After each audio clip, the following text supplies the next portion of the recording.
Sumainyo ang Panginoon. Sumasampalataya po ako at sinamba niya si Jesus. Bahagi yun ng pagkilos na kung saan ay tayo na niyaan ng Diyos na makita yung kahalagahan ng araw ng pamamahinga.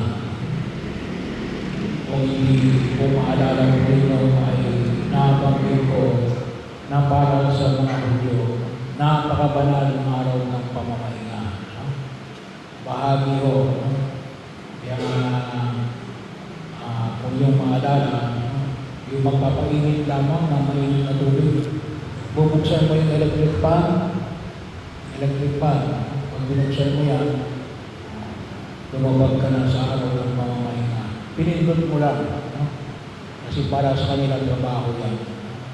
Kaya nga nabanggit ko sa inyo, kung sakaling makapupunta kayo sa Jerusalem, kaya lang wag muna ngayon, sa pagkagaya ngayon, ay makita ninyo yung mga hotel doon na ay pwede mo i-program kung anong oras magbubukas ang ilaw, ang electric fan, ang aircon, bahagi yun na ipo-program. Meron silang programming device kasi bawal sa kanila yung kahit na pumindot ng electrical device pag-araw ng pamamahinga. Siguro baka bawal din sa kanilang cellphone.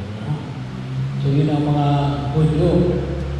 Kaya nga sa Ebanghelyo ngayon sa araw na ito, nakita natin na ang sabi nila nung pinagaling ni Jesus, ang bulag na lalaki na ipinanganak na bulag ay anong sabi noong mga Pariseo at mga Eskriba, hindi galing sa Diyos yan.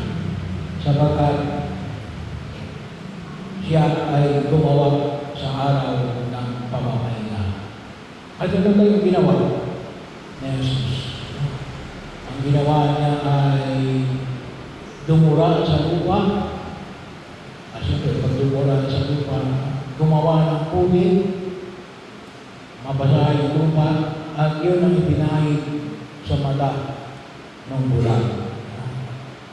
At sinabihan yung bulag na maghugas. Kasi nalagyan ng puwit yung kanyang mata, maghugas doon sa Siloe. Bahagi yun, ibig sabihin, pinahayag sa akin na ibig sabihin ng Siloe, Silogo. So, gumaling itong bulag na itong lalaki na bulag na ipinanganak na bulag. So, bahagi yun. Pero hindi nila tinatanggap na galing sa Diyos sapagkat ano nakita nila? Siya, yung bulag at si Jesus siya din gumawa sa araw ng pamamahinga. So, alam naman natin yung araw ng pamamahinga nila ay Sabado. Kaya nga may mga Sabatista. Bahagi yun. Yun ang pamaraw ng pamamahinga ng mga Hudyo. So, wala ko yun, Biyernes na dapit hapon hanggang Sabado. Sa amin, araw ng Linggo. Kaya nga po sa atin, itong tawag natin anticipated Mass. Kasi nga, ganoon din yung idea. Araw pala daw ng Biyernes ay tinutulin ng araw ng Sabado. Sa atin, pwede tayong magmisa ng para sa araw ng Linggo tuwing Sabado, 3 o'clock in the afternoon. So onwards, pwede i-consider na anticipated Mass. Kaya nga, sa Galalan, alas 4 ng bis namin dito ay alas 6.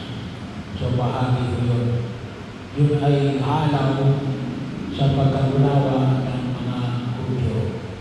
Pero ano yung nais ni pamaning ni Jesus? Nais nais niyang ituro na para sa ating araw ng pamamahinga. Kaya nga tinawag ng araw ng pamamahinga. To rest. Magpahinga. Huwag magtrabaho.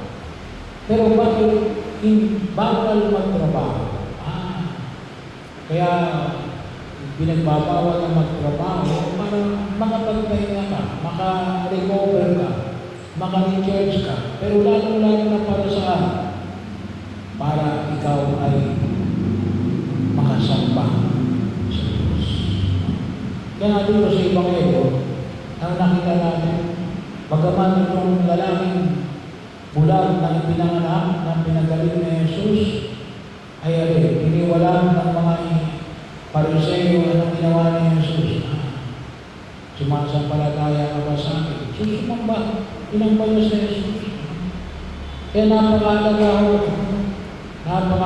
ho, kaya hindi yung tayo kumahari, hindi tayo nagtatrabaho kapag araw ng linggo.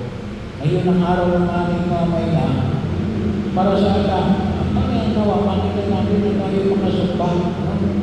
Huwag natin kalimutan, napakahalaga ho. Hindi lang basta wala tayong trabaho, ibigay natin sa Diyos ang nararapat natin. Ito pong halimbawa, yung ating hall na inaayos.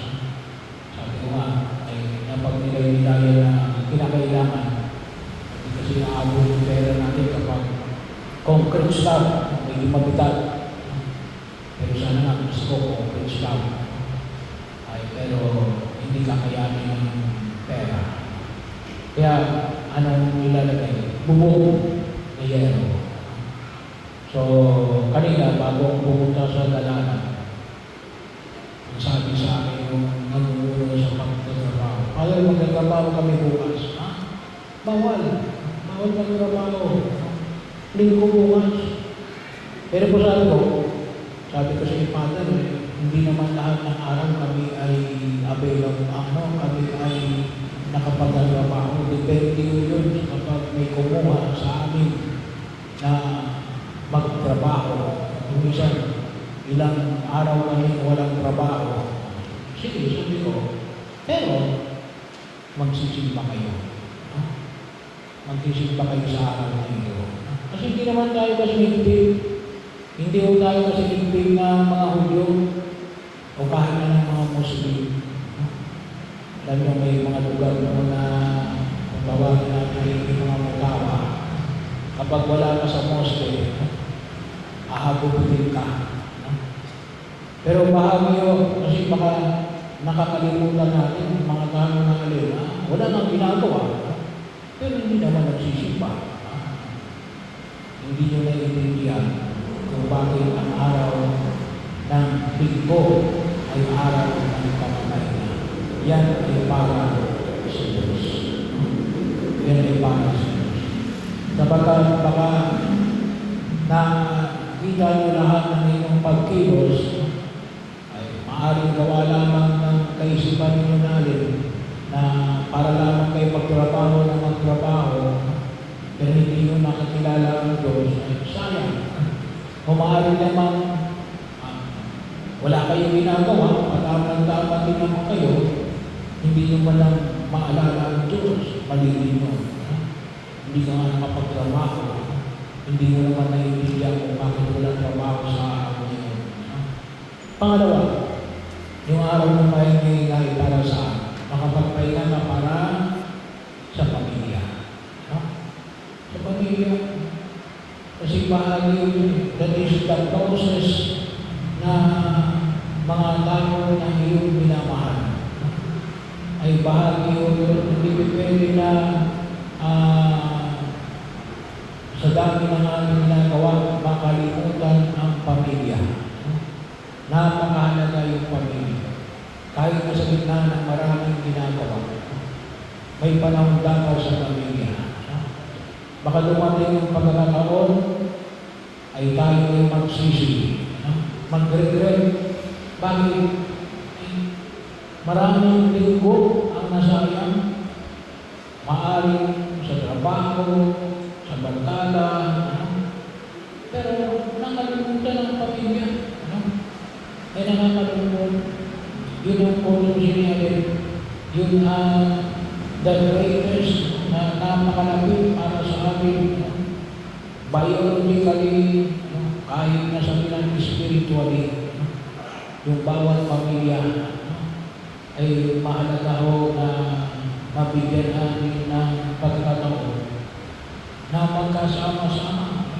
Kasi nga, kapag naman magsilaki na yung inyong mga anak, hindi nyo na makikita yan. May kanya-kanya na rin pamilya yan. Yung kanilang magiging tuod yan, yung kanilang sariling pamilya. Kaya may ganyan yung ibinibigay sa pamilya. Huwag natin sayangin. Kasi bahagi yung akong dosin sa bawat pamilya, sabi na, kung natin nakilala ang Diyos, at doon tayo natuto kung ano yung ipinaguutos ng Diyos, na walang iba kundi ang alin. Ang pag-ibig sa Diyos, ang pag-ibig sa kapwa. Saan natin mo na natutunan yan? Sa loob ng pamilya. Napakahalaga ho ang bawat pamilya. Huwag natin sayangin, lalo-lalo na sa araw ng pamahay.